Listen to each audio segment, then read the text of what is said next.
What's up, my friends in the film fandom, wherever you may be and however you may be watching? Thank you so much for giving us just a little bit of your time. Since the news is kind of slow coming out of Hollywood right now, with the exception of a few things, I figured we'll just dive right back into the retro movie reviews. And boy, did we pick a banger for this one, an absolute banger. No Lady Court tonight. She's off doing some other stuff. We look forward to having her back for the next installment of the show. But don't worry, we've got it covered. Our two wonderful film aficionados are here with us today, starting with my head of life mate, Jeremy. What's up, brother? Not a whole lot. I wish I was telling her, I wish I had like a working printer. I would have really quickly printed off a thing of the stuff and just been sitting there eating a pint of ice cream. Just like, hey, what's up, guys? I'm feeling pretty good. But alas, I don't have one. So you're just stuck with me. It's okay. This isn't. Yeah, I was oddly blown away by some of the movie related to this film kind of props that you can still find on like various corners of the internet and stuff like that. Because I stumbled across like people who had like the actual cardboard container of the stuff, and I was like, wow, those things aren't worth a lot of money, really. But I mean, I would still kill to have one. You know what I mean? I would love to have one of those neon signs. I was like, I wonder where those went. Like someone's probably got to have one of those. They've got to be locked up somewhere in a Hollywood basement somewhere. Probably. But, and of course, also with us, the shape for the Lone Star State, our man Tex. What's up, brother? You know, I don't know about y'all, but I've never been walking in the woods and found some white stuff on the ground and just shoved it into my mouth.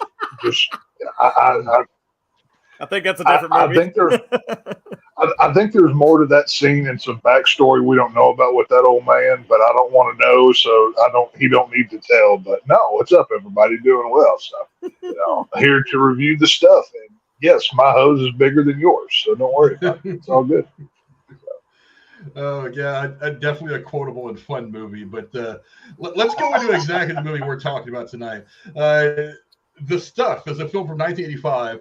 It's an American satirical science fiction horror film written and directed by Larry Cohen, starring Michael Moriarty, Garrett Morris, and Paul Sorvino, of all people, along with, God, who else was in it? Danny Aiello was also in the small role. In this film, it's kind of a pretty basic and silly plot. In the film, a sweet and addictive alien substance becomes a popular dessert in the United States, but soon begin attacking people and turning them into zombies. This film was made as kind of a satire of the American lifestyle and consumer society. I don't even know where to start with how kind of insane and goofy this movie is. It's like, that's the thing, is as much as I stole the values of 80s entertainment, I have to be absolutely honest. There was a volume that kind of helped out. It's like there was a million, there was an excess of movies that came out. And for every banger from the 80s that came out, there was also 3 or 4 that were absolutely god-awful terrible. But so many of those movies went on to get that so bad they're good kind of viewership, as the years went by. And this is one of the movies that, for real cinephiles from the 70s and 80s, has become kind of a little bit of a cult classic. I'll go to you first, Jeremy. I mean, we've watched the movie recently in the last couple of days. Not Shakespeare and not high art, but certainly entertaining for sometimes the wrong reasons. What were some of your initial thoughts on the movie? It was something. I think I may have I've seen stuff about stuff. This is gonna get bad. I've get enough of the stuff. Enough is never enough. Of course, there's a fucking after credit scene to some lady. Enough's never enough. Like, really? It's I think I've seen something about it before, but I never actually watched it. So I kind of got the premise, and I'm like, you know what, weirder shit's been made. Like we sat here and watched a movie about killer tomatoes, killer clowns from outer space. I've even watched Rubber, about a tire that kills people on the highway. So I mean, and Black Sheep, not the treasured comedy with David Spade and God rest his soul, Chris Farley. No. Black Sheep. It's about zombie sheep. It's really wild. So I kind of get that. It's like you said, it's one of those weird, it's got a weird charm to it. It's from the 80s. It's one of those, just kind of a simple idea. And it's like, but you full send and you commit to it. And, it's like, it just kind of, like we say, turn your brain off. Just enjoy the marshmallow fluff. Maybe call the Ghostbusters or something. But I was thinking it kind of, I wish I would have wore the shirt. I mean, I got Stranger Things on, which still kind of is appropriate. And hilariously, she wore a Back to the Future shirt today, so that was kind of funny. But it kind of gave me like a They Live vibe. It's like, you know, kind of in that same vein. I was kind of hoping John Nott would come out with his sunglasses and like, you know, it's we're all out of bubble gum, so it's time to kick some ass. Yeah. I don't know. Tex, what do you think? You watched this movie. You told me before we went live. You watched it a couple times in the last few days. So you probably got this movie memorized at this point. What are some of your general thoughts on the film? This is my kind of, like, I'm sure y'all know the meme of Martin Scorsese where he says this is cinema next to his face. Put my face next to that. This is my cinema right here. I love B movies from the 80s, the cheesy ones, the killer. I mean, so many ones that Jeremy just said. Killer Clowns from Outer Space. Larry Cohen he's a patron saint of horror of all. I mean, from Q the Winged Serpent to the Maniac Cop franchise. It's Alive. So many franchises that he shot on film and that they were in the movie store like at the end of the week. Like he is one of those guys that made the B movies that they didn't make a lot of money, and most of them gained popularity after they got to the store. And 20 years later, at the horror con, people like Jeremy Frank and myself see it. Oh, hey, what's this? We buy it for $10, go home, and we love the movie. But this is it's cheesy. It's one-liners. It's, as Joe Bob Briggs says, they don't allow plot to get in the way of a good story. This is the perfect example of something like this. And I adore this movie. I am all about it. I'm here. I love it. Yeah, it's like I said, the 80s just poured out so many movies of every genre. Oh, yeah. It's like there was a lot of bangers, but at the same time, there were these ones that just missed it. They missed at one or two key levels that kind of, at the time, you kind of overlook these films. It's like, I mean, I look at like the special effects now. You see the scenes like this where the stuff is like boiling up and stuff like that. And it's really not so great. Not so great CGI. There was a lot of stuff superimposed, like when the stuff is like rolling across the ground and stuff like that. It's very obvious, but there's miniature sets too. You can kind of tell. Yeah, but I remember thinking that shit was so magical when I was like 9-10 years old watching these movies. I was like, it really looks like the stuff's after him. This movie doesn't suffer from story. It was kind of a average story for the time. They were going after all this crazy shit that you could only exist in the imagination of really messed up people with a big enough budget to make at least to at least make the movie. So it was fun in that respect. There was a lot of technical things about this movie I think that kind of hurt it. The editing wasn't all that great. No. I mean, the story was not bad, but they rushed through the first act, I thought. Is because one of my problems with the Star Wars prequels is that 1 minute Amidala and Anakin are not dating, and then literally a scene later they're in love, and there was no exploring that at all. The same thing kind of happened in this movie. It's like this guy Mo, played by Michael Moriarty, he meets this girl who's basically just designing all the marketing for the stuff, and like literally 5 minutes of screen time later they're laying in bed in a hotel, and it's like they've been dating for years. And I'm like, wait a minute, you missed a whole lot of character development in here somewhere. But I was like, but whatever. That's not really the point of this movie. The point of this movie is that alien goo for some reason is just coming out of the ground, and some guy was like, hey, we should package this up and sell it as food. And I was like, America. Wait a minute, what? What?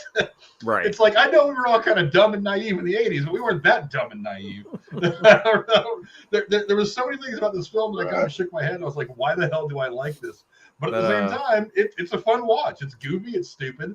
It's one of the movies that I say you just turn your brain off and stuff your face full of popcorn and kind of have fun with the ridiculousn's of it all. Hey, that old man might have smoked more weird shit back in the 60s in Woodstock, and he thought, hey, you know what? Yeah, I'll be fine. So, yeah. I don't know. But this movie wasn't without some pretty big names. I mean, it's got like I said, it's got Paul Sorvino, who doesn't really come into the movie till most of the way through the second act, but he's Paul Sorvino. I love that. Garrett Morris, he's been hilarious for forever and ever and ever. Danny Aiello was in the beginning of the movie. Of course, he was one of the great character actors of the 80s and 90s. Probably one of his earlier appearances. It's always good to see Danny Aiello. And actually, Mira Sorvino, Paul Sorvino's daughter, actually had a small cameo as one of the what did she say? Let me read here. As an uncredited cameo as a factory guard. Apparently, she had come to visit her father on the set, and they just decided to use her as an extra. So, I mean, It wasn't like this movie didn't have a little bit of talent, because Paul Sorvino at the time was actually a fairly big name. I mean, he'd been around since at least the 70s doing stuff. So, I mean, it wasn't a small draw to get a guy like Paul Sorvino. But, other people might not have been huge stars yet, but I mean, they were in there. I mean, Michael Moriarty's been a character actor ever since. He's been in a lot of stuff, smaller movies and television shows. But yeah, if you can get past kind of the ridiculousness of it all, Tex, what did you think of just the basic plot? I mean, alien goo, people start eating it. There is something to work with here if somebody wanted to flesh this out a little bit better. But what do you think of when we get into getting in the movie? This is a drive-in movie. This is a grindhouse movie. This is a, you're going to take the girl you just asked out on a date on Friday night to the movies. You don't really care what the movie is. You just want an excuse to get your arm around her. This is what this movie was. It was made for cheap. Yes, okay. Now, I don't know if I'm the only one who thought this, but y'all seen Halloween 3 Season of the Witch, correct? It's been a long time, but yeah. Mm-hmm. Yeah. Do you see similarities between these two films? Because I see so many. It's been so long since I've seen Halloween 3 that it's hard for me to say. Well, that annoying ass commercial that plays over and over and over. Yes. Go back. Yeah. Once you have the time, go back and watch Halloween 3 and keep this in your mind. This is I don't want to say a carbon copy of, but it's like the brother of Halloween 3, Season of the Witch. You have, instead of Dr. Chalice, you have, Mo, instead of, I can't remember Michael Moriarty's full character name. But this film was the plot. Mm-hmm. Yeah.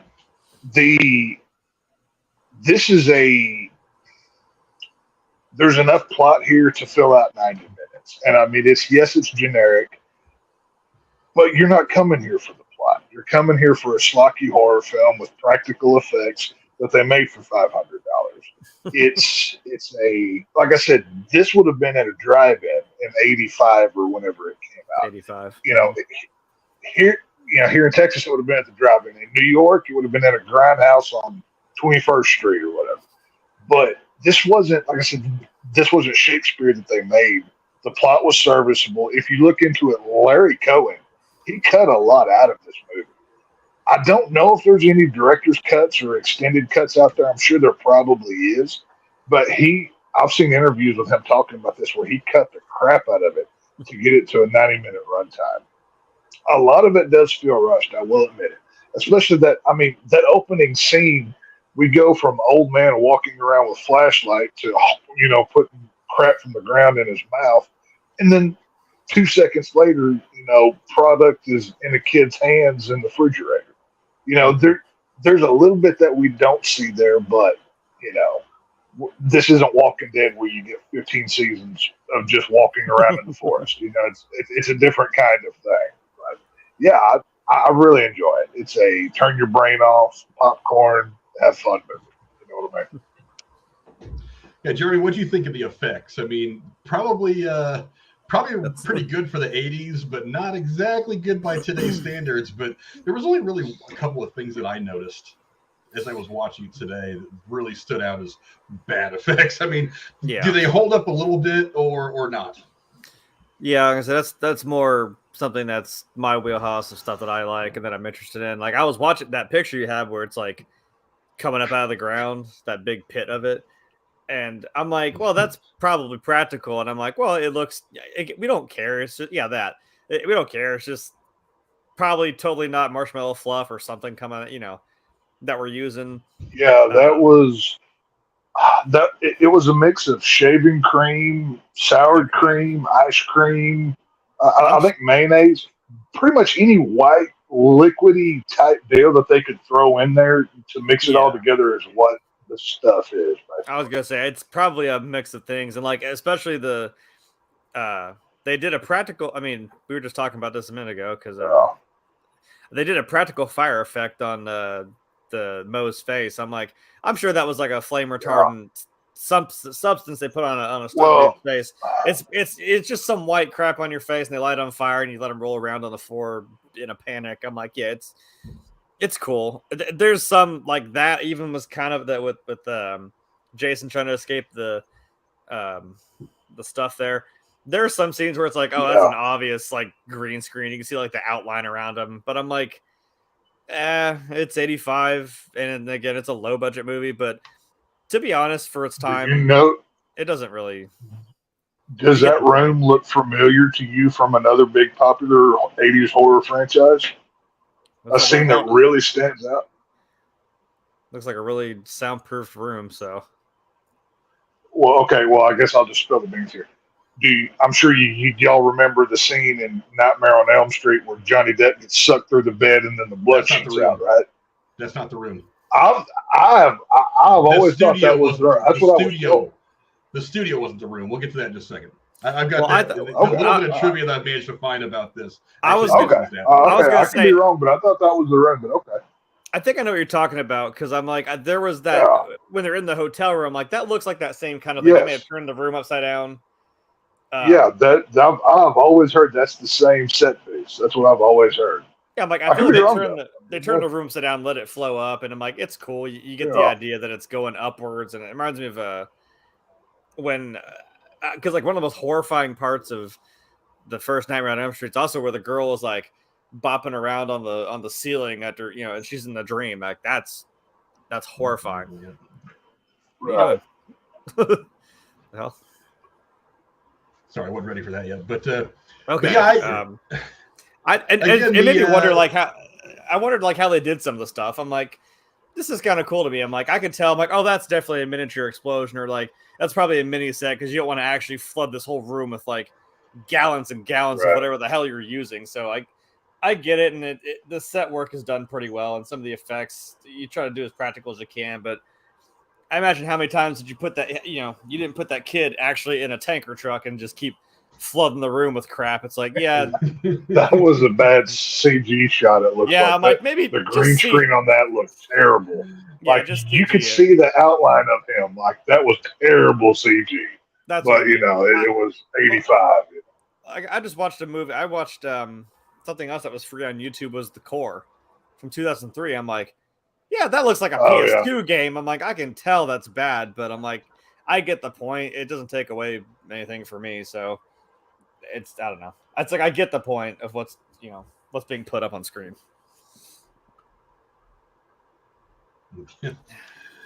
Yeah, the special effects, like I said, they stand out for being pretty bad by today's standards. But like I said, I remember watching this movie when I was 10, 11, 12 years old back in the day, and I was like, oh wow, it really looks like this stuff is crazy. Me and Tex were talking before we got going here, and there is so much quotable stuff in this movie.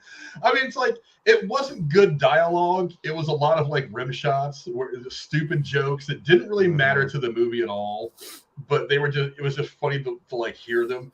The one some of them like, genuinely made me laugh. That's the one thing I don't understand.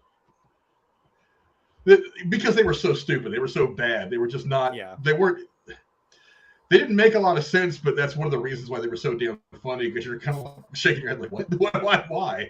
But it's like me and Tex were talking about, when Garrett Morris runs into Paul Sorvino's Colonel character at the radio station. The first thing that got to me, it's like he goes and finds Paul Sorvino's character, and I don't know how this guy ends up owning a couple of radio stations in Atlanta. He's some like weird, crazy military guy who, for reasons that I don't fully know, has got his own little private platoon hanging out in a vessel somewhere. And I'm like, okay, whatever. I'll go with that for the sake of the movie. But then all of a sudden it says he goes to him and says, I need your help with all this. He goes, yeah, I own two radio stations in Atlanta. And I was like, wait a minute, some crazy general guy owns 2 radio stations in Atlanta? Where the hell is he getting this kind of money? I'm like, he also owns a castle too, don't forget that. Like that, but and the castle. And at the same time, I tried to think of it as a part like that, but at the same time, I'm like, I want this to be believable enough to where I don't have to stop to think about the movie for a minute. I just want it to flow, and I couldn't help but like get to that point. I was like, "Are you kidding me?" It's like really the whole thing about the small town being under the control of the corporate whatever. I was kind of like, well, that was a very 80s trope. I kind of got it. I kind of rolled my eyes out a little bit, but I was like, it's how they did things back in the 80s. What were you saying, Tex? Well, I was just going to say, I have to point out that if it wasn't for a right-wing extremist militia group with guns, everybody would have died. So 1 point for the good guys, right? So, just saying it, for once, we get maligned a lot on this side. Those guys definitely would have been there January 6th. Yeah. I'm just saying, if it wasn't for the Alex Jones types of the world, everybody would have died. So, keep that in mind, people. We're not always the villains here. You know what I mean? Some damn commies. For all we know, that crazy radio station he owned is where Alex Jones got to start. Fucking probably. But you're right. I mean, there was it very well. If I didn't already know that Alex Jones got started on public access airwaves here in Texas, I could have been convinced. I mean, the time period's about the same, so it is what it is. But, how crazy was it to see when they're going to that radio station? There's just a whole militia with guns jumping into taxi cabs, driving through the street, and they all hop out, running down the street with their firearms just at arms, ready to go. Nobody blinks. It's like it's a normal Tuesday. Everything's fine. There's just an armed militia running down the road. I mean, come on. I don't know if that's satire or just they had 3 days to make the movie, but it aged perfectly. I love that scene. Aren't they also like in Georgia or some shit? So that probably tracks. That was Atlanta at that point. He owned 2 radio stations in Atlanta. There's just 50 guys with guns and camo running down the road in Atlanta. And come on. When he sits there and says, when he sits there and says, make sure you get a cash receipt. They're all just running towards the objective. Yeah. I don't know. Well, when he sits there and says, make sure you get a cash receipt for the cab fare. Like, what do you need a cash receipt for? Seriously. Come on. This is great. They fucking huddle up. He's like, all right, pay the drivers, give them a 10% tip, get a cash receipt. Let's get inside. Go. I'm like, what the hell are you talking about, man? It's so stupid. It's good. It's okay because it's Paul Sorvino. Right. Like, I'm not mad. Oh, Paul Sorvino. I can't choose a favorite character in this movie between Mo or him. I don't. I love them both equally. My favorite line in the movie comes from Paul Sorvino, and I could have picked a lot of lines, but my favorite one, when they're assaulting the factory where the stuff is, Paul Sorvino gets out and goes, "I love the sight of blood, but even I think this is grotesque." Where that marshmallow fluff is coming out of that guy. It's like, oh my God, this is great. I love this movie. It's tremendous. That was like the most 80s like video game crap I've ever Yes. seen. Like, all right, all the army guys go attack all the factory workers all dressed in yellow. Like, that's some arcade shooter type shit, and I love it. That was so funny. Like, somebody make an arcade cabinet of stuff. Just that whole scene. Jesus Christ. Yeah, you brought up the castle he lives in. That was called the Mohonk Hotel. That was used as Gromit Spears' headquarters in the film. I've never heard of this place before, but what's funny, it's like this movie's so B-rated. The principal photography for this movie was less than a month long. They started in August of '84 and wrapped in September, and they filmed in 3 places mostly: La Paz, New York City, and Los Angeles. And then they did post-production until it came out in the late summer of '85, I believe. And they also used some puppetry and stuff like that. But let's get back to the one of the cooler scenes in here. Even the special effects are big time dated in this movie. This is still kind of fun to watch. Is this scene where Garrett Morrison's character he finally Chocolate Chip Charlie. Chocolate Chip Charlie, baby. That was still kind of a really fun scene to watch. Yeah. Yeah. Yeah, that was still kind of a fun scene to watch. I mean, it was mid '80s, a lot of prosthetic and different stuff that today is not exactly thought to be great special effects, but it was still a really really fun scene to watch. I don't know, Jeremy, you're the expert amongst the three of us. Is this something decent that you think you can pull off? Yeah, if I had the time and like the material for it, like I said. It's like it's well, we watched Jaws and we're like, yeah, I know the shark's fake. I'd turn to Marty McFly, yeah, the shark still looks fake, but you know it's an effect. It's definitely not him, or it might be a mix of like they put something on the guy to you still got to give it some life, I guess, but. It's I mean that's a pretty you make a probably make like a cast of the guy, or you make something to as your base, then you just I don't know, that's probably a lot of latex or something, and you just rip it open. I was gonna say that like this is also that time, like I've watched a lot of like stuff for like Star Wars, like making stuff like I said, the miniatures. I'm like I can almost I'm like that truck looks a little weird. Like, but I'm like, people made this stuff. Like, this was your job to make something look, convincing. Like, you had to make a small, I don't know, say the trucks and the little mine, and they blow it up because you're not going to blow up a real building. With this, it's like the fun kind of wiggle room is. I'm like, you don't really care. It just has to look like a dude whose jaws unhinging like a fucking snake, and just. You put a pump in there and pump your marshmallow fluff out at people, and you got different stages of it. So, yeah, it's not too hard. I mean, it's just disfiguring a human, and who cares? Like I said, it's alien goo that came out of the earth that just we don't know what it is. So, just can't have enough of it, I guess. But so yeah, I think I was gonna say the one where they like as I was watching this text.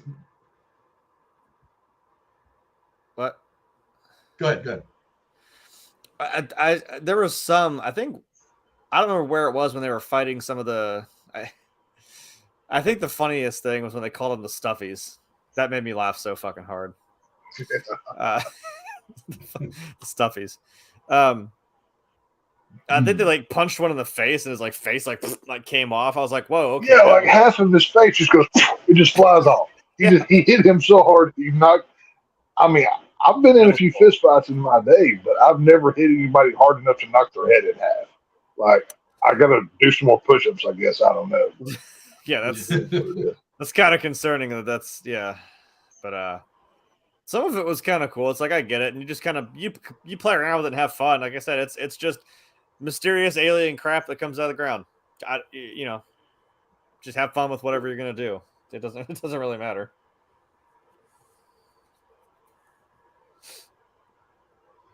Yeah, Tex, I was watching this earlier, and the one thing about this movie that could be considered kind of scary, at least for the kids, is that the stuff going on with the kids' parents, with Jason's parents. Yeah, it's like I feel like as a kid, like the one group of people you kind of depend on to make sure you're not going to get eaten by some crazy yogurt is going to be your parents. So watching this kind of from a child's perspective for a minute today, I was thinking to myself, that could be kind of scary for a kid to have your parents taken over by this shit, for you to not have rather the defense that you would have from the big scary world when you were 11, 12, however old this kid was in the but then again, it's like the ridiculousness of it all. It kind of took away from that pretty quickly. I mean, is that the only really kind of scary thing that you could have gotten from this movie?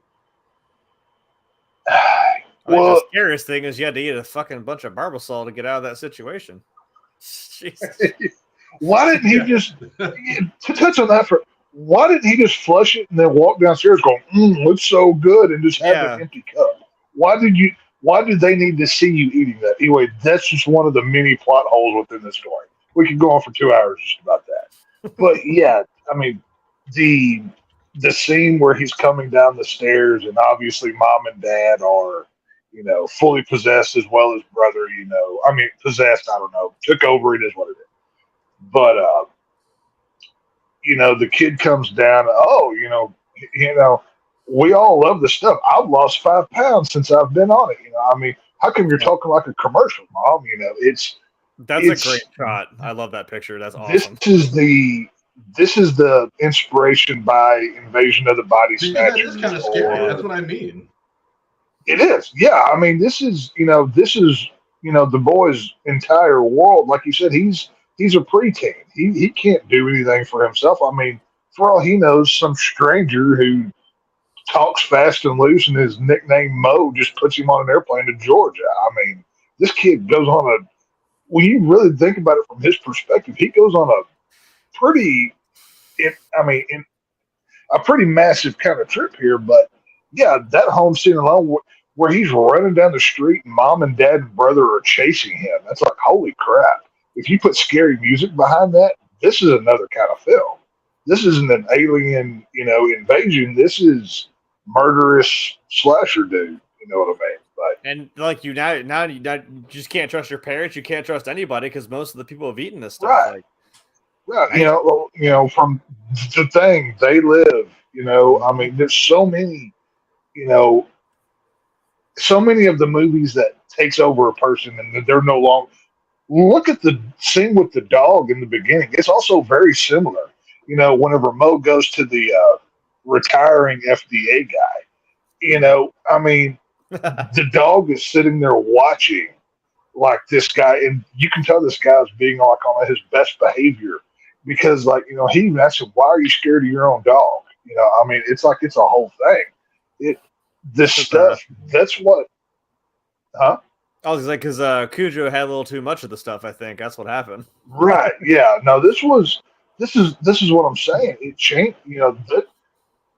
If you wanted to recut this film and not do it comedically, you could make a genuinely scary film out of this. Oh yeah. I mean, change your score. Maybe play some things differently. Take some of the unused footage or whatever. There's a legit scary film in here. This is. I mean, you can't watch this and not laugh. The way it is, but. You take out a few one-liners and replace it with some creepy music, especially that family scene. Holy crap! This is on another level. I was sitting there listening. I was hearing like the Evil Dead in my voice, like "Join us." Yeah, that's what it sounded like. Oh yeah. No, this was. I said this was in '85. So, I'm trying to remember. Let's see. John Carpenter's The Thing. What year did that come out? I can't remember. Was it 80? 7 or 8, maybe. That was 82, wasn't it? I was going to say the thing hadn't came out yet. No. Wait, was it earlier? There is another movie that I didn't realize. The original The Thing came out in 82. 82. I was wrong. Okay. Yeah. Jeremy, I know you've probably seen it, but Frank, did you ever see the first Power Ranger movie that was in theaters? No. Was not a big Power Ranger fan. Jeremy, did you see it? Do you remember that one? Remember Frank's a hater of the 90s. That's why. With Ivan Ooze or whatever. I believe so. When did that come out? That movie is the exact same plot as this movie. Wow. There's a creepy goo substance that takes over people, like from parents to everybody else, and the kids have to save everybody. It's the exact same plot. Whoever made the Power, Saban or whoever his name is, he must have been a fan of this film because they just straight up ripped it off. But I guess they can go inspired by. You know what I mean? Well, and that's how we got the Ninja Turtles, where they, the ooze. Yeah, Secret of the Ooze. Yeah, I mean that's another one. I mean that's how we got the Joker. He fell into a vat of acid. I mean, right. This was.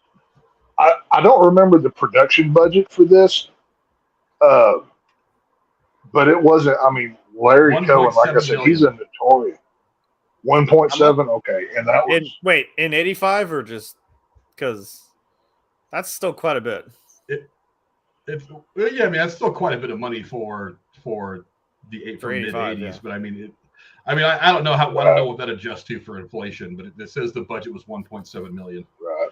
Okay, so $1.5 million. Well, this was I mean, the star of this film, Michael Moriarty, he's done 4 or 5 Larry Cohen movies.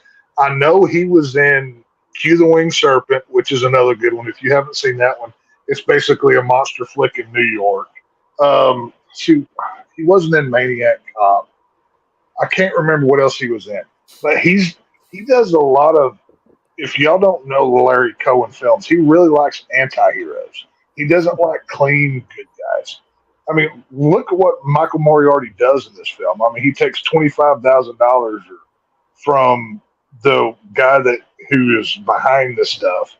He's blackmailing people. He's a former FBI agent, a disgraced FBI agent. But he's on the side of good. I mean, he pretty much kidnaps a kid whose parents just died. Takes him to another state. Like he's not. But he saw it move too. It's okay. Did you hear him?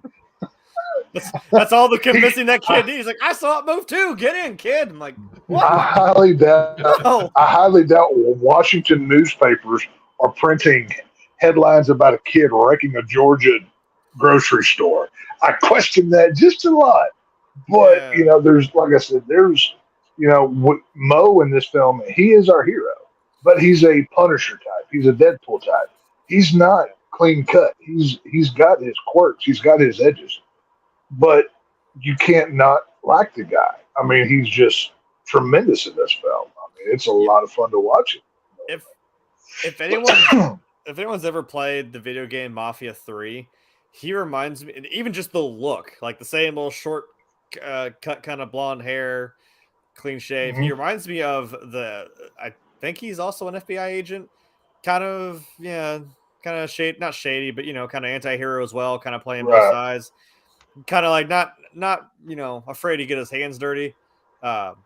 He reminds me of that guy a lot, like kind of he'll take the chance to get stuff done, and it's about, that takes place in it's like after Vietnam, so. Because he was in the war as well. It kind of makes sense. Also, speaking of Nam, that was a funny ass line. He said that kid shot back at Paul Sorvino. He's like, "Oh yeah, we never lose a war." I even, because I haven't seen this movie. I immediately almost said it too. I was like, "What about Nam?" He's like, "We lost that war at home, kid." I'm like, "Oh my god." Yeah, we've never lost a war. What about Vietnam? We lost that war from the inside. God damn. Hearts and minds, people. Hearts and minds. Yeah, I was like, God damn it, that's funny. I also love the final scene of the movie when they go to the company to that Fletcher, the old man, and he kind of finds out that old man, Mr. Fletcher, and one of the guys that he would admit in the beginning of the movie on the yacht were kind of in cahoots the whole time. And he's like, "Yeah, this stuff is bad, whatever." He goes, "Well, we're selling this new stuff called The Taste. Ooh. It's only 12% stuff, just to get hooked." But not enough to do any damage. I'm thinking to myself, and I got to thinking to myself, I know this movie doesn't exactly explain the nature of this product, so I'm not exactly sure what to think of it all. But I'm like, wouldn't just a little bit of it be the problem? I mean, do you have to eat one bite of it for it to affect you, or do you really have to eat like gallons upon gallons over time? Because I'm like, that kind of matters to me as to how dangerous this shit really is.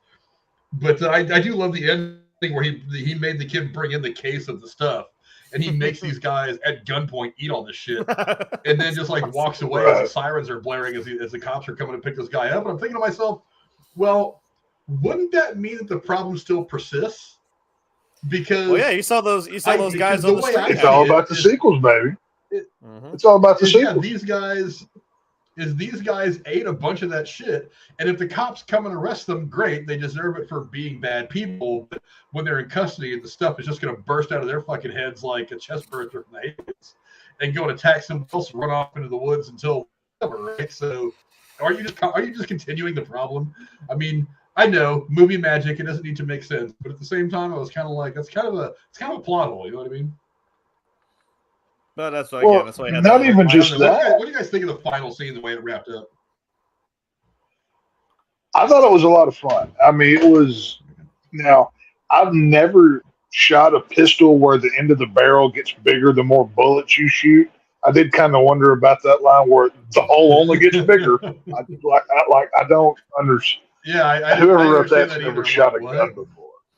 I thought he shot the damn like a hole in the one of the cartons, and it was just gonna keep oozing out and getting bigger. I was like, I don't know what the I was like, half the shit you're just these zingers you're sending out, these Right. one-liners. I was like, I don't know what you're talking about, but okay, sure. Well, when you realistically think about it, how much did they actually succeed in this movie? Even yes, okay, we get to that final scene, and Mo and the kid are sitting there, and you eat as much as I tell you to eat. Okay, well, you're just creating a new problem for yourself. But even before we get to that, Mo already knows before he gets to the source of this that it has to be burned, right? So what does he do but blow up some dirt to cover it back up just a little bit? And the woman even points out, well, they'll just dig it out again. Yeah. Why didn't he just take a lighter and set it on fire?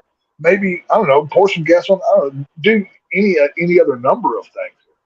You should have called up Kurt Russell with that pipe thrower, just right. Call him Kurt Russell and do your thing. I mean, it was, right. But it was obviously, well, Larry Cohen had sequels in mind. If you've seen Maniac Cop 1, 2, or 3, or any of it, It's Alive. I think there's 3 or 4 of those. Horror is all about sequels. That's the name of the game. I mean, how many Jason movies do they have? But it was, when we get to that final scene and he's sitting there, oh, well, you're going to do this in front of the kid? Well, he hasn't been a kid since you killed his family and brothers. Why does he say brothers? He only has one. Number one, I think they misspoke on that line. But, they basically accomplished nothing in this movie besides destroying a factory because it's still out there. You know what I mean? Yeah. Is this movie makeable to you guys? Like, Jeremy, I'll start with you. I mean, do you think that – because I was watching this and I was thinking to myself, it would be kind of interesting to see like a 25-year-old aspiring screenwriter take this relatively garbage and like actually flesh out a better story, better characters, kind of rearrange the action pieces a little bit, and kind of make it a real life sci-fi kind of adventure thing. I mean, is this one of the movies that you think could be remade and be way better than the original? So, like, give the story a real chance to kind of grow and breathe instead of throwing it together over the course of a few weeks in 1984. I mean, that's the fun of it, though, right? I don't know. Like, and that did cross my mind. I was thinking about that. I was like, what would this look like if it had been maybe remade with, maybe some proper effects and stuff. And I'm always a sucker for practical effects. I'm like, that can still be fun. And again, we've come quite a way since 1985 in terms of even just practical effects. So you could maybe make this a little more of a proper horror, not just some, again, it's just goofy one-liners and just weird shit happening. I don't know. Not that it wasn't fun or entertaining, but I'm just saying you probably could. And let's not forget, I mean, the Thing is actually a remake, and I will always watch the 2000 remake. It sucks. Well, you know which one I meant, the one from the 80s, of course. Right. The one with Carpenter. Yeah. I will quote CinemaSins as saying, no, the superior remake of The Thing. I'm like, right. So it could be done, and I don't know. I don't know if it would be like some big, not big budget movie or something that's, I don't know. It could be fun if it was done, like you said, like with some updating and maybe a little more cohesive kind of timeline. It kind of made sense, but I see now what you mean. If they cut a lot of that stuff out of this movie, that's probably why it seemed a little choppy and kind of just like weird. Like, oh, now we're doing this, and he's gonna strap these little bombs to his ankles, and he give her a big kiss, and before he goes into the fray, I was like, wait, when the hell did that happen, huh? Like, all right, whatever, sure. Dude, I'm telling you, go watch Halloween. I didn't figure out why he was strapping little bits of C4 to himself either. I mean, to hide it, I guess, but like, I don't know. And also, I was like, maybe explain why the kid walked in there like he had just went through fucking Vietnam. Like, he's just cold, stone faced and like, here, eat that shit. I ain't a kid no more. I'm like, back up a bit. Hold on. You were, this took place over like a few days. Like, what are you doing? I don't know. Dude, I'm telling you, go watch Halloween 3. These two would pair perfectly for a double feature. I'm actually going to do this double feature one night. Watch them both back to back. The 80s, the plot. I mean, from Dr. Chalice in Halloween 3 to Moe in this one, there is. Oh my God, it would fit perfectly. I also get that the time period that this came out in, it's like, yeah, we're still kind of balls deep in the Cold War. A lot of this, that's going on in the real world. Right. They name dropped Vietnam.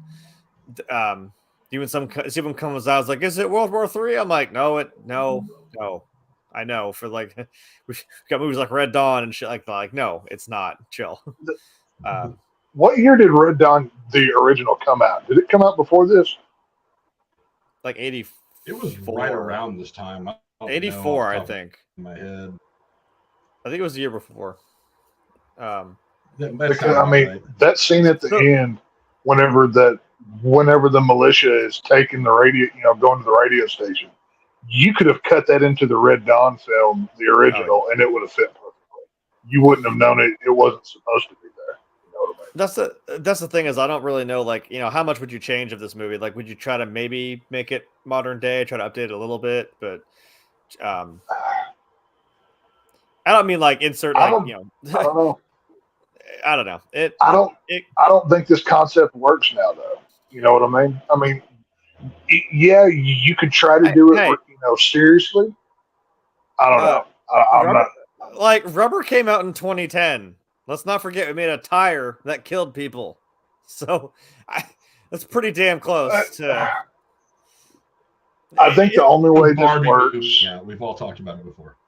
Well, and hey, come on, we all love Sharknado. We all love a dumb plot. Like, why not? Well, that's what I was about to say. Is if you gave this to Sci-Fi, it would work. If you released it in the theater, it wouldn't make a dime. I don't think. The only people who would go see would be hardcore horror people like us, and we would go watch it. Nobody else would. It would be like a Terrifier or a Winnie the Pooh Blood and Honey situation. It's not going to make $100 million. No. But people would go see it. The question is would you be able to make it, not make it for 50, 60, 70, or $100 million? Keep the budget down, and you could get. Look, hey, they made Boondock Saints for bus fare, and those two movies and the upcoming movie, I'm sure, are going to do very, very well because they have their established fan base. I mean, look at John Wick. John Wick they made for $75, and it went on to make a ton of money because they put everything together just right.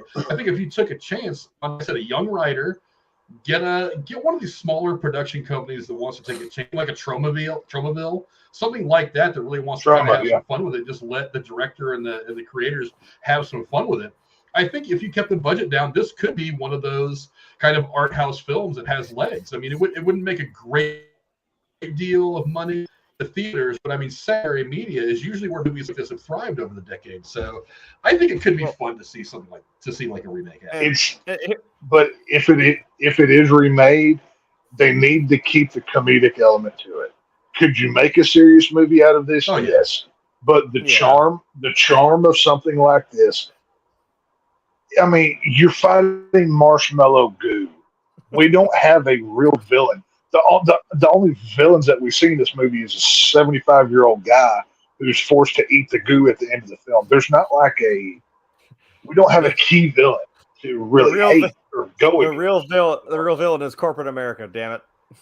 Right. I mean, this is a movie that was kind of the purpose of him making the movie. It's supposed to be like kind of satire of corporate greed and Western hemispheres culture and way of life of just eating nothing but sweets and being kind of generally gross. That was the idea behind the satire anyway. That's why it had like the very like They Live vibes. What that movie's about. It's figuratively, and that's why he put that shot of like John Nada at the end, like quite literally giving the finger to like the Reagan presidency and all the, like I said, all the other corporate shit and greed and excess going on in the 80s. I'm like, that's what that was about. And it's kind of, that's kind of where my other point was when you asked me if this should or could be remade. I don't know, because like, it's funny how like that, like a movie like They Live still holds up today, because it still makes sense. It's still kind of there. You could do it again and dress it up and make it, just modern, give it some modern effects, and it could still be a fun little, horror movie with the obvious message of, put some sunglasses on, you see these weird aliens that are, all in positions of power. So, also, if anyone is listening, I pitched that. Come on, we have to keep the same. You can't tell me John Cena would not make a great John Nada. I mean, come on, you see it. As much as we like to bash on that guy, I'm like, come on, I know, Mike, but it would work because he's so damn goofy, and because also you got to have the, pro wrestler guy play the main character, and obviously you can get into a 6-minute fight with some dude in an alleyway, and he can still zing off those one-liners. It'd be fun, but if I were to, I wouldn't want to remake this. I would love to see a sequel, but not a remake. This movie, it's in its own bubble. It's great. It's a cheesy B film from the 80s. Make a sequel to it. Keep this same.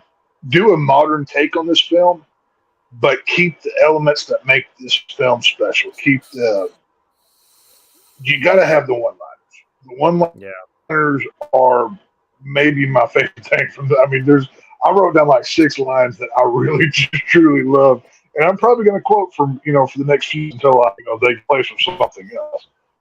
But I mean, that whole about mine's bigger than yours when they're comparing limos in the beginning of the film is just hilarious. But you keep the comedic. He's using that line another woman, which is funny. Yeah. Right. Yeah. Like, should she even have one to compare with you? Okay, whatever. But it's I think it's when the cop's like, "Hey, your hose is dragging back there." He's like, "You gonna arrest me for decent exposure?" I'm like, "God damn it, decent exposure." Yeah. If you were to make another one of these, you could do a follow-up sequel 20 years or 40 years later, or whatever, and have it. I mean, it's like they said in this film. You really think you covered up our only exposure to this stuff? It's all over the planet. No, they literally left it open for a sequel. This doesn't have to be remade. You can do a modern take on it, still keep the comedic one-liner, the action-y. I'd say this is more action film than horror film, to be real honest with you. Yes, people do get killed from this thing, but I'd say this is an action film with horror element to it. But, it could be done. It could be successful. I mean, this would be perfect for a Tromaville movie. I mean, get Lloyd Kaufman on the phone. Holy crap. He probably already knows, but. I was going to say, like, the other thing that we have now that we didn't have then is the internet. I mean, like, you could get this, right. People would see it and see it sooner and in bigger troves. So, I mean, that's kind of your marketing right there. It wouldn't be too hard. Crowdfund it or do something, I mean, it's a shame that, like I said, because Lloyd Kaufman, Larry Cohen, he passed on a few years ago. But he had Maniac Cop, he had It's Alive, he had quite a few franchises that went. It was 2019. I couldn't remember what year, but it was recently. Well, 5 years ago. But there's material here that you could do a sequel with. I mean, even if you wanted to do a big budget version of this, instead of John Cena doing They Live, put John Cena in this. John Cena's got the comedic talent for the one-liners. He's from wrestling to his movies. I could make a movie with John Cena in the lead role, like Mo in this movie, and it could work in the vein of a They Live or this one.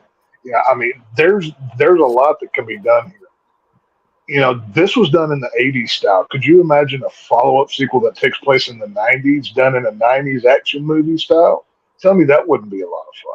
There's Yeah. material here that you could use, and let's say that one's successful, then you go to the 2000s, whatever, do your thing.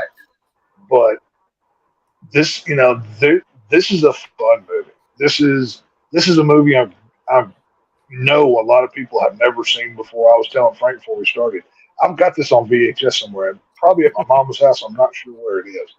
I have this on VHS. I love these kind of movies. They're fun, cheesy 80s B movies. I love that stuff. Most of my favorite movies come from that era. And, just if you haven't watched it, go see. I mean, it's right here on YouTube. As soon as we're done talking about it, go watch it. Even though we've talked about it, there's still so much more you can go see. You need to see this movie. It's a lot of fun. Yeah, we talked a little bit about the about kind of the weird progress. Cohen said the film was significantly trimmed post-production. He was quoted as saying, "We did lose a few funny scenes that I wanted to keep. When I showed New World, which is the motion picture company original cut, they felt strongly that the film should move a lot faster. I realized I'd made a picture that was a little too dense and sophisticated, so we increased the pacing. I know that along some of the commercials, we did lose a romantic scene between Moriarty and Andrea that took place in the hotel room, which that, to me, there wouldn't have been any growth anyway. Just watching them have a sex scene would have been gratuitous. It was perhaps a wise decision to cut some of those scenes out because I don't think they played well in the totality of the film. The story needed to drive forward at certain points, not to be slowed down with extraneous material, though it can be painful cutting scenes that you like." He also went on to say, and you already kind of said a little bit about this, Tex, is New World wanted a straight-up horror film, and in retrospect, the stuff had more comedic aspects to it than executives were perhaps expecting. They thought they were going to get a flat-out horror movie with a lot of going to was more satirical and had a lot of humor and commentary in it. We played the characters for laughs. In many cases, that greatly diluted the horror element. It made the stuff more of what I would consider a Larry Cohen movie, but less of a conventional commercial horror film. I think New World was disappointed the stuff wasn't more horrific and nasty, more of a balls-out monster movie. I knew before the film the stuff would appeal to a different audience than the one we were trying to get. I mean, we've talked about it before. Like I mentioned this when I was talking about Nope, that it was kind of billed as a horror movie, but it was much more of a sci-fi kind of thing, sci-fi drama mystery thing than it ever was a horror movie. And to me, that kind of that was not the movie that I thought I was getting. He's kind of describing the same thing here. Now, granted, we were not sophisticated movie-going types back in 1985, but do you think that kind of hurt the way the film was going to be seen by the crowds when it did finally come out? It could be misleading. Yeah. I mean, sometimes, I mean, even some, cause there's a guy that I watched that does movies like this, like B movies or, bad movies. That's what he started his whole channel on. And some of the first thing he'll do is like, look at the poster. He's like, all right, let's look at the poster and say they're like the one for Samurai Cop, for example, which is a great bad movie, by the way. He's like, none of this shit happens. Like none of this on the like, it's a fun looking poster, but nothing about this was in the movie. Like what? You know what I mean? So it's kind of weird if it's it's misleading in a way. You're kind of like, oh, I'm expecting this, but that happened. You know what I mean? So I don't know. Well, I mean, we also have to remember the decade that this came out in. Back then, it's not like now. It's where who makes a film. You get to see behind the scenes shots on Twitter or whatever your social media is. All you got was, oh, here's a poster, here's the VHS in the store. And so many times, there were so many times I would go to Blockbuster or Hollywood or whatever video store I'd go to. I had no idea what I was getting into. If it had cool cover art, I'd pick it up. Whenever the first time I saw Evil Dead 2, and the cover is a skeleton head with eyes looking at you. Right. You get something similar in that, but you don't get exactly that. There are so many things. Misleading, yes. I mean, if you really wanted to get technical about it, you could call it misleading. But, I mean, if you look at the cover art to what you get, it's similar enough that it wouldn't upset me. Now, if it said, this is the scariest movie I've ever seen, then I might. But I don't know. Just from looking at the cover of what this film is compared to what it is. I mean, when you look at Chocolate Chip Charlie, Frankie, you even posted the picture here a minute ago, where his head is all flailing out and he's doing his thing. That's a horrific gore scene.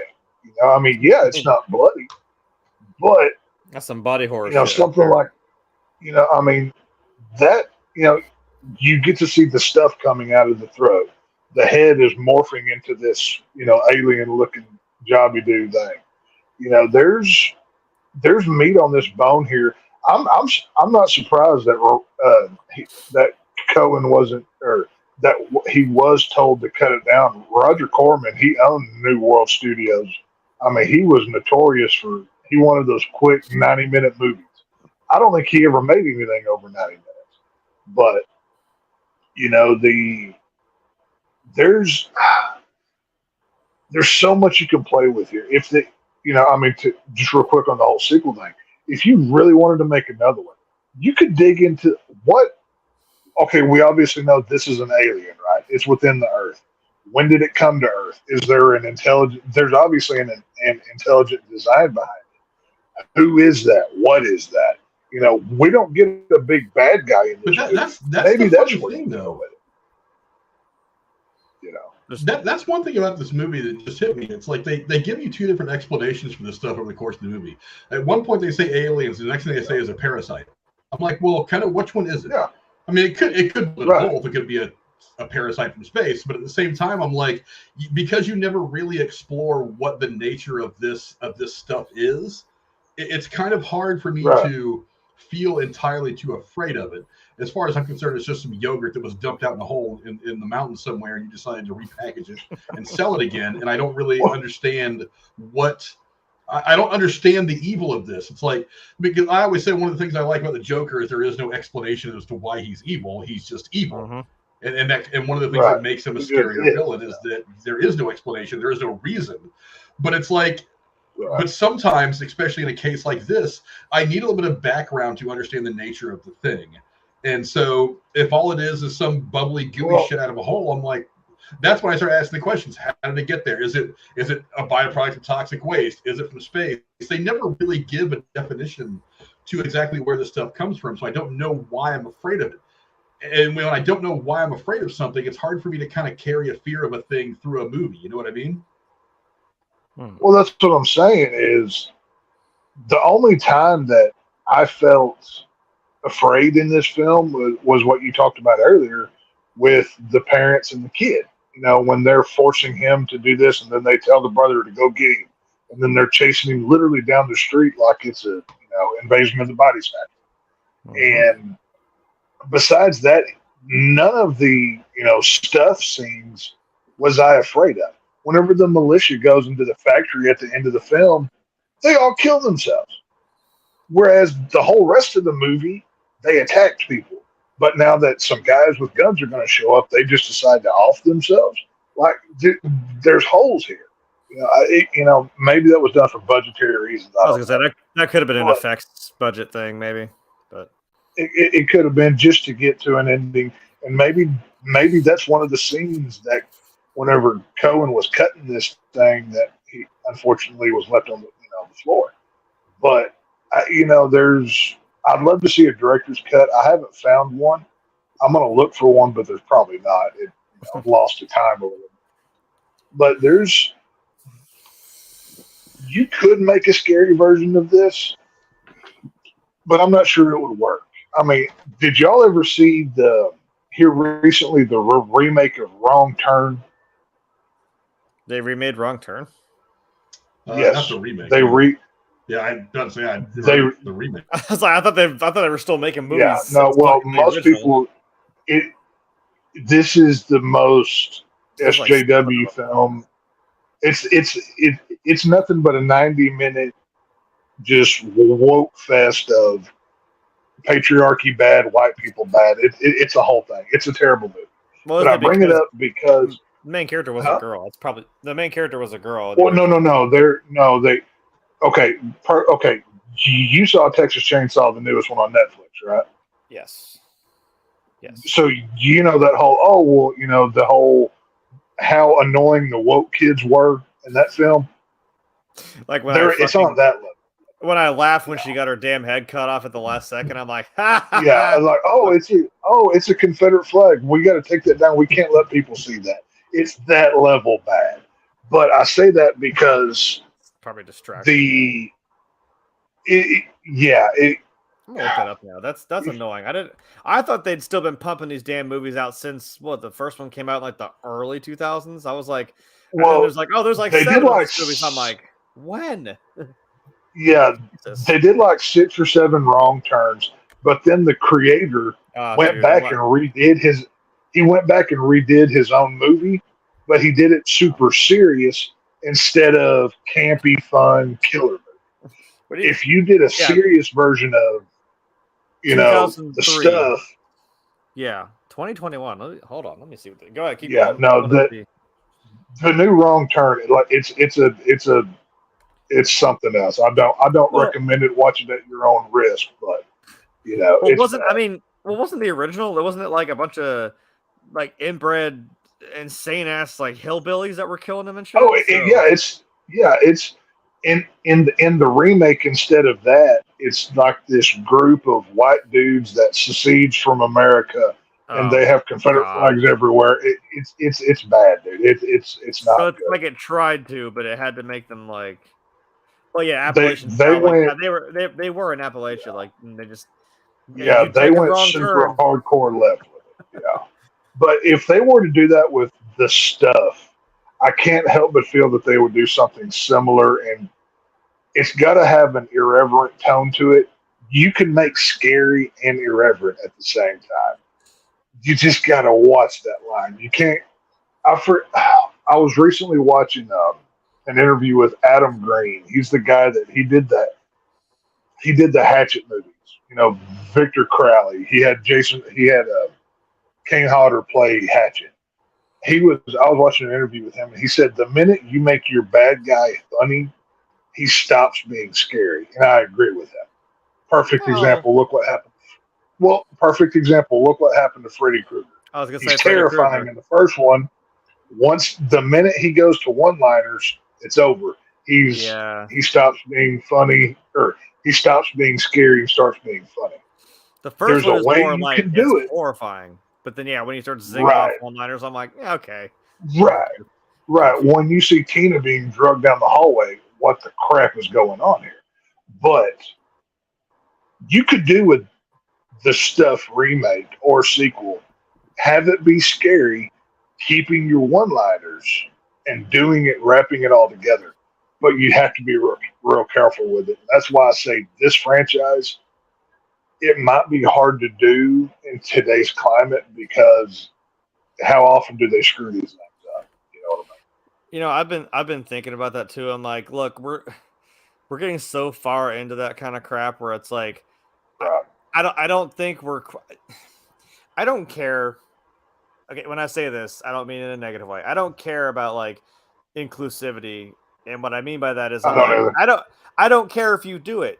That's great. However, we're getting to a point now where it's like now everyone's got to have their fucking fingers in the pie. Everyone's got to be in there. I'm like, yeah, but now we're not learning that hard life lesson that everyone has learned, that you can't please everybody. You can't do, there's got to be a tipping off point here where we're like, okay, you really can't object. You can't really do this with everything. And that's why all the stuff starts kind of becoming ridiculous and no one wants anything to do with it and it gets bad. I'm like, I think we have to have a turnaround where we're kind of like, all right, let's just do this shit. Who cares? Make what you want to make it how you want to make it. What's the problem? Think about it this way. Gotta turn it back around. Just imagine if they remade this movie today, and the line at the and Frank were talking about it before. That's a line I don't put in my head anymore. Imagine if they remake. No. Right. Don't. Right. That's what I'm saying. Could you imagine if they get to the end of the scene and they're at the radio station and I'll let this colored man speak, but once you start talking your commie rhetoric or whatever he said, could you imagine Twitter would lose their minds if that movie or if that line was in a modern movie today? They would be canceling people left and right. Don't let them see it because that's I get it if you want to Probably. make like, oh, this guy's obviously kind of a dick. Like you don't, and he's a racist. Okay, I get it. He's a shitty person, Right. obviously. Right. Well, that's what I'm saying. If you just that one line, one line alone would set people off. Yeah, like I said, don't show people this movie. They just now, apparently, anyone who's now no longer a freaking fetus and has access to the internet has discovered Tropic Thunder, and they're like, "Oh my god, he's wearing blackface." I'm like, you don't understand the movie. Then I know you didn't watch it because if you're upset about it, you don't get the fucking joke. Jesus Christ. And that's why. Well, and not just that, they're putting Robert Downey Jr. up like, oh my god, you guys went full retard. Don't do that. Well, and not even just that, but I mean, the character of Mo. There is no way that you would have that strong character, that lead character, the womanizing character that he is, where he just basically swoops in. And once again, Halloween 3 with Dr. Chalice. I think this is why Halloween 3 Season of the Witch may never get remade properly, because they're not going to push a womanizing white male character in today's climate, atmosphere, whatever you want to call it.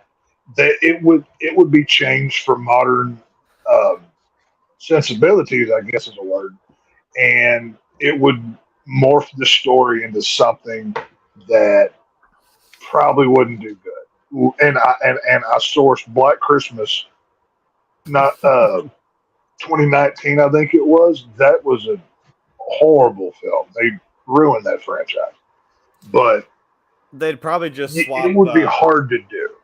They'd probably just swap the girl and the guy, their roles, rather. I mean, she still kind of held her own in this movie. But, I'm like... Oh, she did. Yeah, no. I mean, she even calls him... I love how she points out her male secretary. That made me laugh out loud. I thought that was hilarious. So you don't mind if I bring my male secretary, do you? I'm like, okay. Okay. Right. Well, it's just like... That's what I'm saying. You have to judge a film or television within the decade that it came out. You can't put today's standards on the past, and that's what so many people do. And this movie's a lot of fun. It's nothing to take serious. There's nothing to. I mean, they're literally fighting marshmallow goo. I mean, come on, people. It is what it is. And I mean. I love Chocolate Chip Charlie. He was Chocolate Chip Charlie. Awesome. These hands are registered with the Georgia State Police as lethal weapons as he's marching. I mean, he's just think about it. He walked up to a whole militia full of dudes armed to the teeth, and he just slapping guns out of the way. I mean, that dude's cool. Hell yeah! There's so much. I can't recommend that people go watch this movie enough. Because it's an easy watch. It's an hour and 20 something. I guess an hour and 24 minutes. Something like that. Go watch this movie. It is a lot of fun. I mean, it's just so good. And like you said, and like we said, they made a lot of cuts to the movie that make it kind of roll really, really fast. So yes, I mean, it kind of hurts the story a little bit, but the movie does actually set a pretty brisk pace. One thing, Frank, did you get Beverly Hillbilly vibes with the opening of this film and Jed Clampett? Because I did. Somebody cut together a commercial for that. No, well, think about it.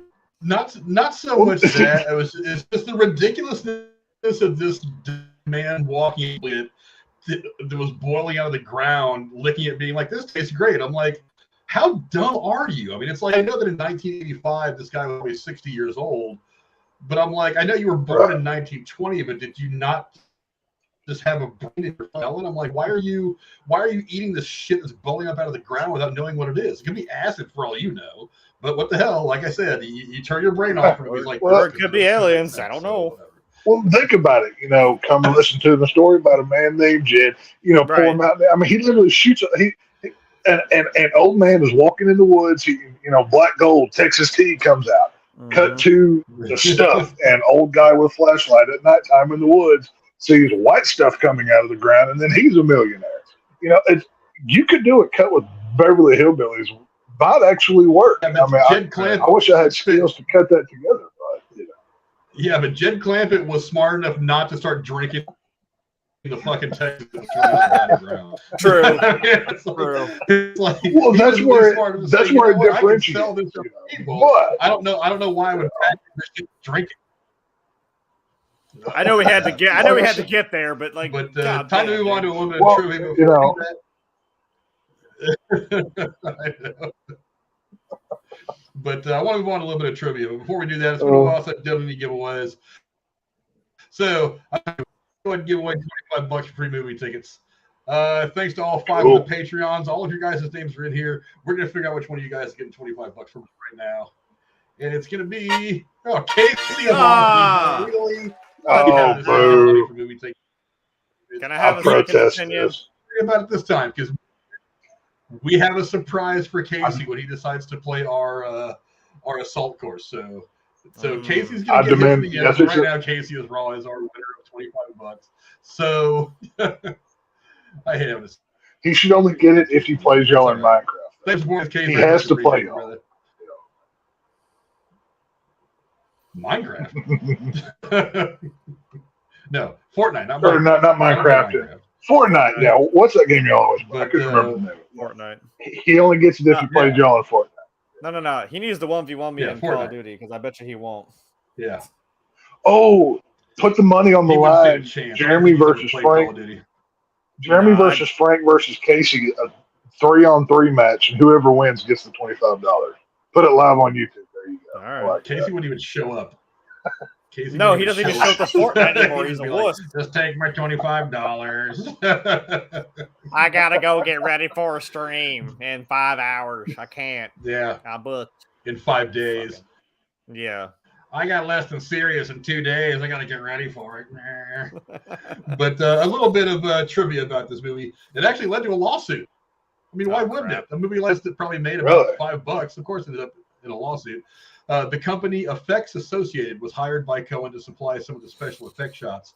When the shots were delivered, Cohen was not satisfied with the shots of exploding factory buildings and paid only half, about $8,000 of the agreed price for those shots. Effects Associated brought an action against Cohen in court to claim full compensation, but also because the parties had no written copyright agreement regarding the use of the shots. The trial court decided in favor of Cohen, ruling that there was an implied agreement for the non-exclusive use of the shots in the film. The Court of Appeals for the Ninth Circuit confirmed the ruling and confirmed that Effects Associated still retained the copyright for use outside of the film. The stuff. So even though it was in the film, the filmmakers themselves don't actually own the copyrights to any of the special effects, which is a weird happening. I'm sure that legally they have fixed that in some of these contractual stuff with special effects companies, but yeah, the movie was they did it so wrong it led to somebody getting sued. You got sued over a $1.5 million movie. Good job, guys. Yeah, right. But like I said, in Hollywood, you don't get what you deserve. You get what you negotiate. You know what I mean? Mm-hmm. Let's see another, and this is going to something that Tex was talking about earlier. According to audio commentary on the 2000 Anchor Bay DVD of this film, the scene in the motel where the stuff comes out of the mattress and pillows and attacks the man on the wall and ceiling was shot in a room that could turn upside down, allowing the stuff to move up and down the wall. Yeah, that set was exactly the same room used in A Nightmare on Elm Street in 19. Yeah, that's what I was talking about. Depp's character Glenn is sucked into his bed and the blood is regurgitated back. That was a different scene. The one you were pointing out was the scene that was in the soundproof room. Okay. No, I meant the hotel. Yeah, sorry, I misspoke. Yeah, I thought I was right on that. I was when he said nightmare, I was like, "Oh, you mean the hotel room?" Because it looked like it was an upside down set because it was going up the wall. Yeah. Right. I believe it. I think that was used. I'm not sure, but I could be convinced that scene where when the kid is in the truck at the end of the film and the stuff is coming out at him. It looks like it was done in that same room there as well, because just from the angle of it. But I don't know. I could be wrong. It just looked very similar. But yeah, that was actually the same rotating set that was used for Nightmare. I thought I was right. Yeah. According to Larry Cohen himself, in some scenes in which the stuff chases characters, a foam made of blended fish bones was used. It stank so much that as soon as the shots were done, the actors ran to a river in order to bathe and get rid of the stench. So it was scary. They were really running from that shit. They really were. Hey, They stank like ass. God. I mean, if y'all don't know who Roger Corman is, I mean, the dude treated his actors like they were slaves. I mean, he ran them hard. So, I mean, for this to be a New World Pictures deal, I'm not surprised whatsoever. I mean, Roger Corman's a legend. He's made over 100 films in his life. I think he's in his 90s now. Still doing some producing, but you know, he was known for going hard on his crew. That was the day. Yeah, according to the audio commentary of the 2000 Anchor Bay DVD, some of the substance props or stand-ins for the real stuff used in the movie included lots of Haagen-Dazs ice cream, yogurt, for one scene involving an enormous avalanche-like effect of stuff crashing through a wall, fire-extinguishing foam. Other shots, such as one lake of stuff, required superimposed images, which were very obvious, and some animation. Wow. Okay. That's crazy. A lot of crazy stuff to kind of get the effect of the flowing stuff. Yeah, there was one scene, I forget which one it was. I think it was as they're leaving the I think it was after they steal a truck. As they're leaving the factory, as the stuff comes out, it was after the army, militia people, and all them that kind of stormed the place. All the stuff that comes out, it was so clearly a matte job. Like you could see like the squiggly lines and the stuff that weren't in the rest of the picture. It was pretty bad. I mean, like I said, it was probably great for 1985, but I remember watching it and I was like, good God, thank God we've fixed some special effects stuff over the years. Yeah. Because that was kind of like, wow, this is a kind of a cool scene that is just made to look kind of terrible by bad CGI. But do you guys remember the name Clara Peller? I'm willing to bet you probably don't. Wasn't that one of the people he was in the credits, but I don't remember who it was. It's nothing right off the top of my head. You may remember her from her very famous catchphrase, "Where's the beef?" Oh. No, I did catch that.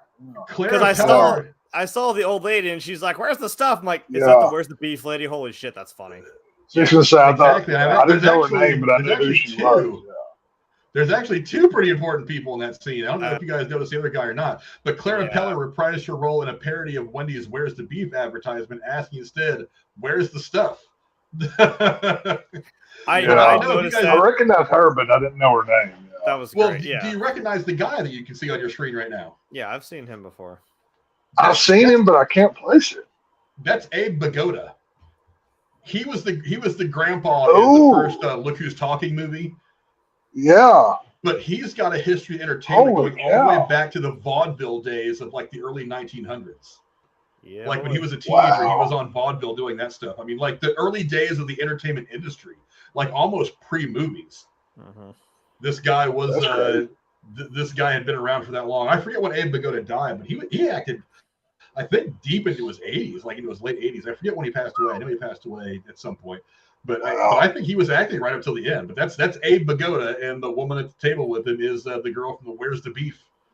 Where's the Beef commercials from Wendy's back in the day. That's also what made me laugh really hard. I think I noticed that she's like, "Where's the stuff?" I'm like, "Really? That's damn it! That's too damn funny." And the fact that they had McDonald's and a KFC at the end of the movie with the thing in the middle being blown up, I was like, "Well, there you go. There's where the stuff went." Yeah, right in the middle was that.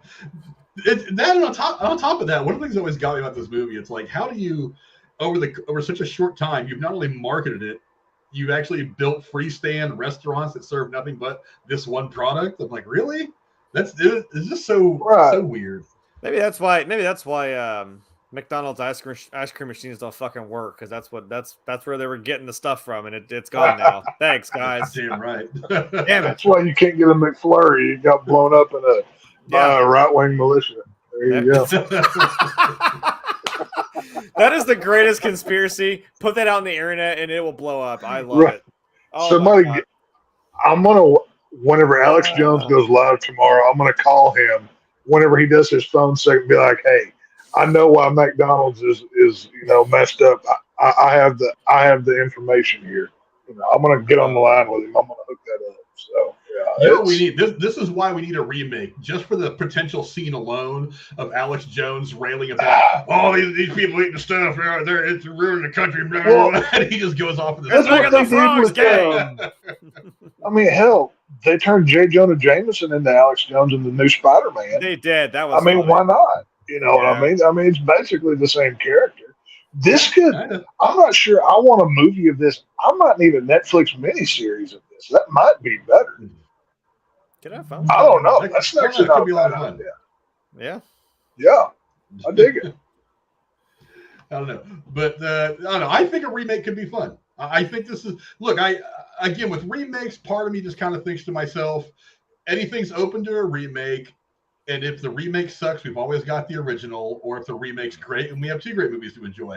But one of the great concept about remakes, and one of the things I've said before, I think we ought to try, somebody in Hollywood needs to start doing this, is take these movies that were big disappointments, that had great stories and concepts, but just weren't put together right, and give them a much better treatment, get better writers, better directors, better storytellers and creators to take this really good idea, and instead of flubbing it really, really badly and giving us something kind of like The Stuff or like other movies and kind of faltered, give us a much better version of that story. I think that's where a remake should lean.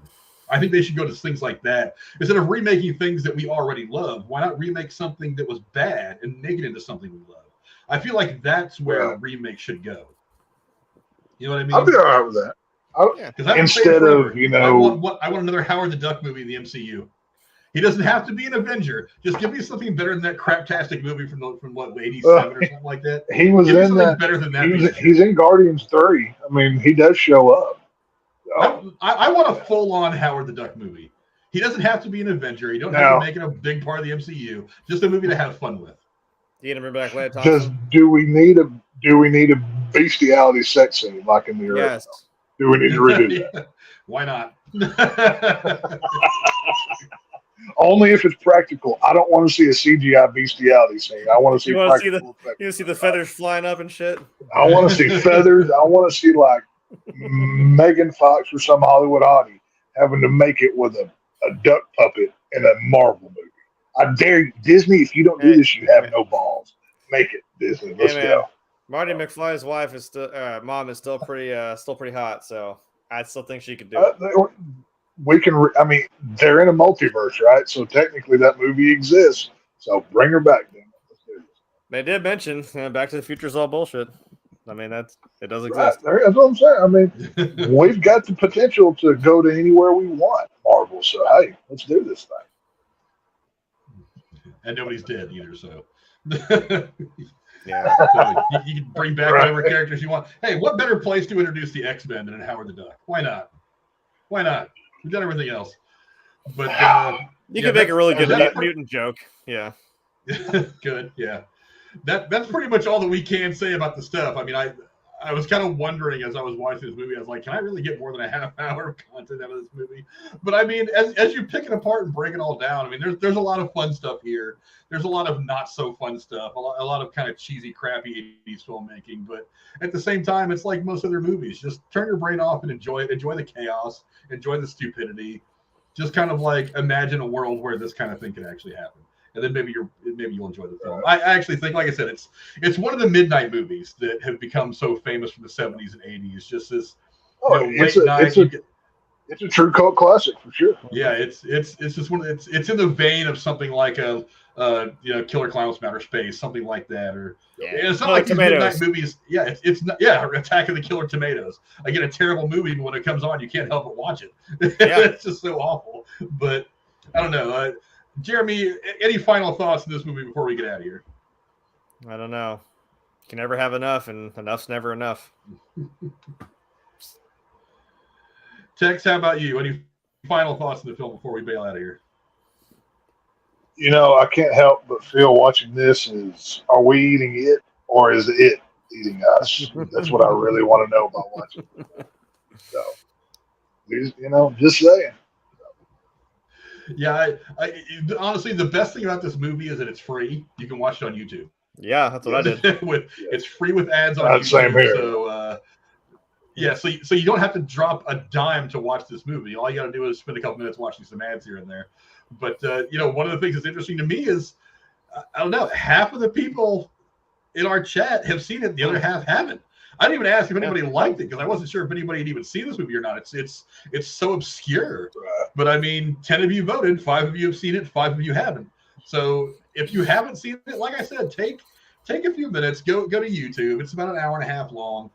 If you've got nothing, it's not particularly scary. It's actually much more laughable comedy than it is scary. But it's a good way to kill an hour and a half. Have yourself a couple of beers, drink yourself a little stupid, and just kind of enjoy this movie for the farce that it really is. And let me know in the comments below if you guys would like a remake. I think it would be fun. I think it would be a lot of fun. Like I said, give a young writer, maybe an up and coming director who's done a couple of smaller films.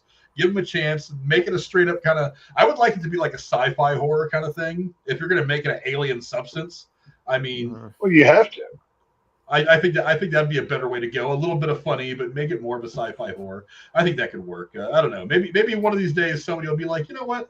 I'm going to go ahead and remake the stuff just for shits and giggles, and I'll actually make a good version of it. But you do well just to sit back for an hour and a half and watch it and have a little bit of fun. And like I said, it's free to watch on YouTube, so it's not going to cost you anything. You don't have to go to the theater. You don't have to go to pay for something behind a paywall on Amazon or anything like that. I think it's going to be a lot of fun. But thanks to my amazing co-host for coming and kicking it with me. As always, my hetero life mate Jeremy, what do you got going on, brother? Well, I'm here right now. Thursday. Whatever else you decided to do this kind of thing. Dan Frank is doing Fortnite Wednesday night. So that's fun. Just hang out and bullshit without Casey messing everything up. Yeah.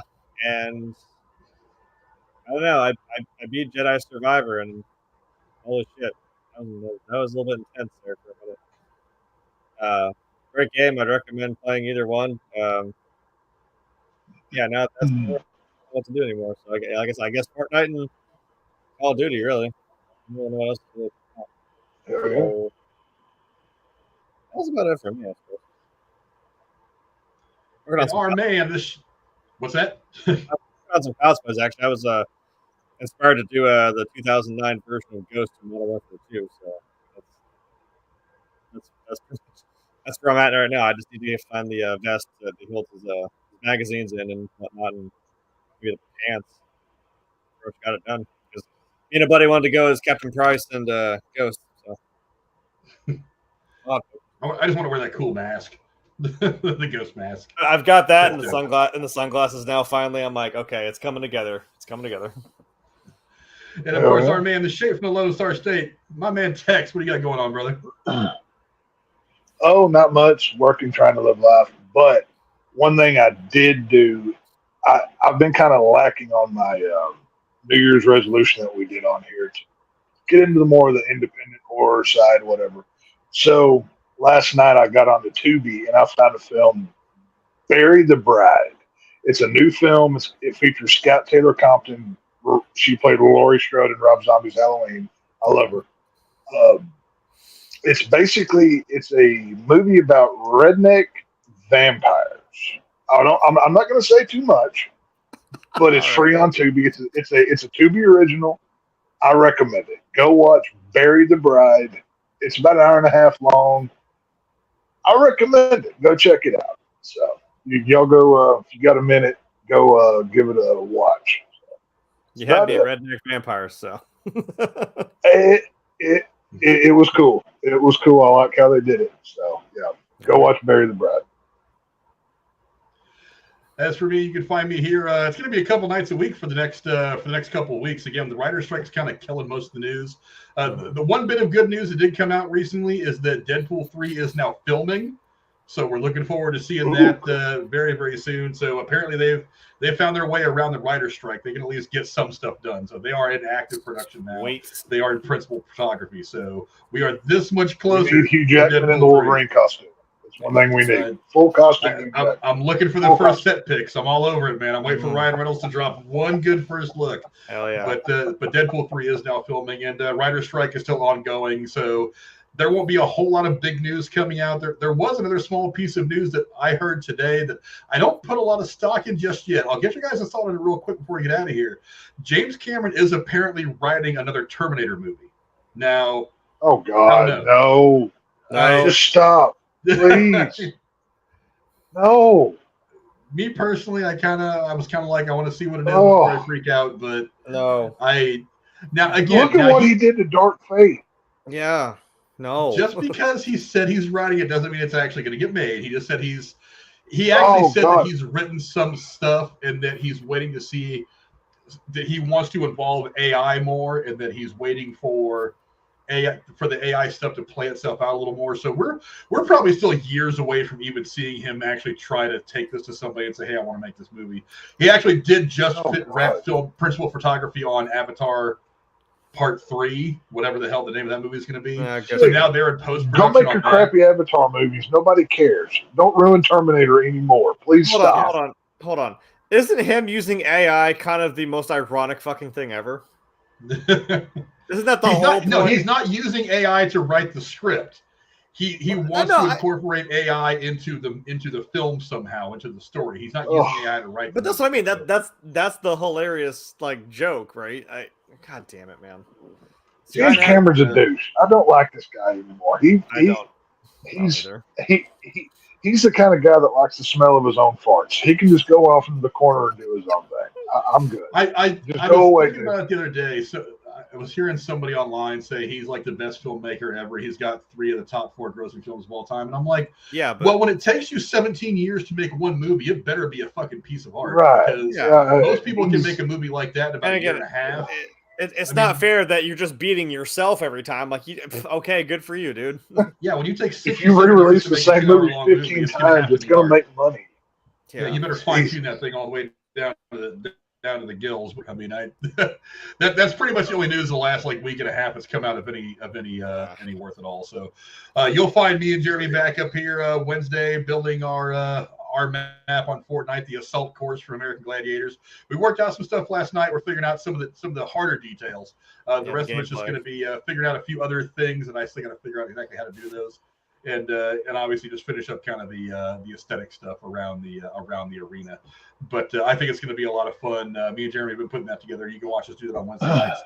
I'll be bringing back the fireside chats here probably the next week or so too, because the weather's getting nice and got plenty of firewood in the backyard. So you're going to see me out there just bullshitting around a fire, drinking a few glasses of whatever sweet nectar of alcohol life that I pour into the glass. I got some tequila back there. Johnny Walker, you guys see, that's where all the bottles are. So I'll be knocking back a few of those and just if he starts pulling up a glass that says the stuff, I'm starting ahead of you.